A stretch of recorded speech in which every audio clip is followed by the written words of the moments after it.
Truck driver in deadly collision in Canada sentenced to be deported. An order to remove the truck driver from Canada was issued after his vehicle collided fatally with a bus transporting a minor ice hockey team in 2018. Jaskirat Singh Sidhu, an Indian national, was given an 8-year prison sentence for reckless driving before being granted full parole last year. On a Saskatchewanian country road, the lorry struck the hockey team bus, resulting in the deaths of 16 and injuries of 13. Sidhu intends to contest the deportation order, his attorney told the BBC. Attorney Michael Green stated that since Sidhu is not a Canadian citizen, the order, which was made on Friday morning during an Immigration and Refugee Board hearing in Calgary, was not shocking. Sidhu immigrated to Canada in 2013 after growing up on a farm in India. Mr. Green stated, "He is a permanent resident who has been found guilty of a serious offence." Nonetheless, he declared that for humanitarian and compassionate reasons, he will fight to keep Sidhu in Canada. The attorney remarked, "He couldn't be more regretful. This continues to be his daily struggle." When Sidhu's semi-trailer and the team bus of the Humboldt Broncos ice hockey team collided, 10 players, ages 16 to 21, lost their lives.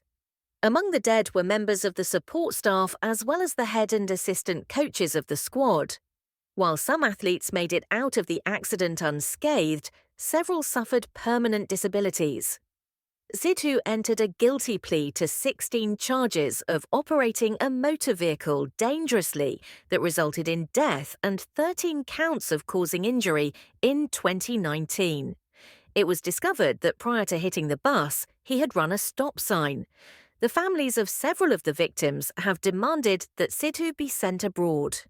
Toby Boulay, whose son Logan perished in the collision, expressed his gratitude and his wife's gratitude for the decision to deport Sidhu in a statement to CTV News in Calgary on Friday.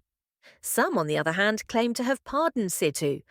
One of the hockey players who survived the incident, Ryan Strashenitsky, stated to CTV News on Friday that he has no negative emotions against Sidhu. "It's not really my responsibility, but it's kind of out of my hands, but obviously you want the best for someone," he remarked. According to Mr. Green, the major goal of Sidhu's application on humanitarian and compassionate grounds is to be allowed to stay in Canada with his wife and their 1-year-old son, who are also citizens of Canada. Sidhu's wife and son would probably not be able to travel to India with him if he was deported, because the youngster needs extensive medical care for serious lung and cardiac problems.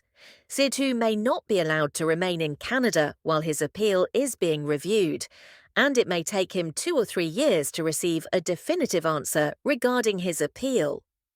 "It depends on the Canadian government's desire to remove him as quickly as possible or to leave him in place while this is resolved," Mr. Green stated.